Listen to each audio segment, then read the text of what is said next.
اخواني اخواتي كي دايرين بخير هانيين. اخوان ديما كتقول لي عفاك طرزان بغيناك تجيب لنا قصه على مجاهد جزائري. انا عارف ان القصص كيعجبوكم. اليوم الاخوان جبت لكم واحد القصه او موضوع سري للغايه. كلكم عندكم الويفي، ولكن نتوما الاغلبيه ما عارفش علاش كيتسمى الاختراع، علاش سماوه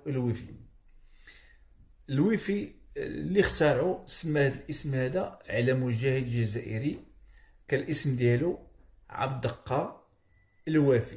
عبد الدقا الوافي. بون. وحنا كما كنعرفوا الاخوان ما معنى الوافي كنقصدوا بها مثلا شي حاجه كنقولها مثلا راه وافيه، يعني شي حاجه مثلا طويله كبيره عملاقه شهر كنقولوا وافي.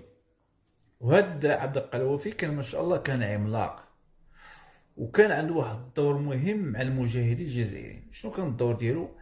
كان كما قلنا على حسب الطول ديالو كان كيوصلوا دوك الرسائل اللاسلكيه ديال الجيش الفرنسي، وكان كيحللهم وكيعطي الاخبار السريه للمجاهدين الجزائريين. كيقول لهم راه جاتني واحد الاشاره بلي غدا فرنسا غتهجم علينا، جايبين السلاح، غيجيو من الشمال غيجيو من الجنوب.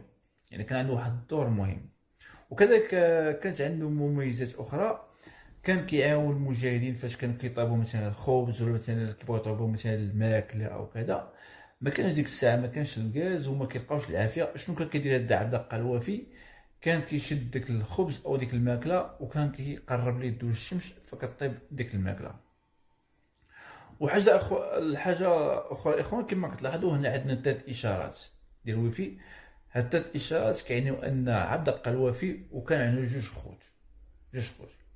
وكما كتلاحظوا الاخوان فاش كتشارجي مثلا انت كونيكسيون، بعض المرات كتكون ضعيفه كطلع لك ديك اش، وبعض المرات كطلع لك ديك او.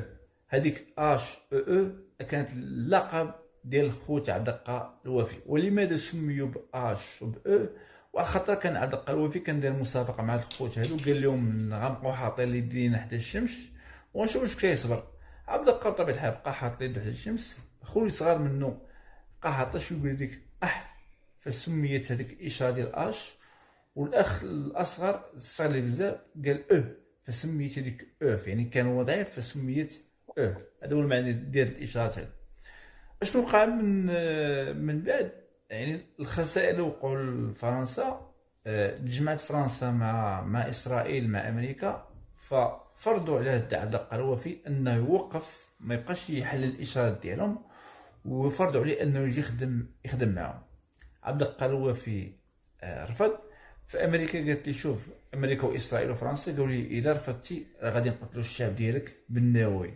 وكما كتعرفوا الاخوان شنو وقع ما بين الستينات حتى الثمانينات، قامت فرنسا واسرائيل وامريكا بتجارب نوويه في الصحراء. وبقاو في الاخر استسلم عبد الدقا الوافي وقرر على انه يخدم مع امريكا في لانازا. مات عبد الدقا الوافي وبقات السلاله ديالو، وجاتني اخبار سريه الاحفاد ديالو كاين في واحد المكان سري مع لانازا. شنو الدور ديالهم؟ الدور ديالهم الاخوان انهم لانازا عطيهم طورمون في سوبانس وكيصلحوا الاقمار الاصطناعيه من الارض. يعني امريكا بلا ما تطلع حتى للفضاء باش تصلح ديك الاقمار، يعني فكرت لقات ان افضل حل ان مع الاحفاد ديال عبد الدقا طوال وعمالقه، يعني كما قلت لكم كيصلحوا ديك الاعطاب غير من الارض. هذه القصه اخوان ديال عبد الدقا الوافي ولماذا سمي الوافي. كنتمنى ان القصه تكون عجباتكم. وحاجه اخرى خليوا لي التعاليق اذا كنتو تعرفوا شي قصه اخرى. والسلام عليكم.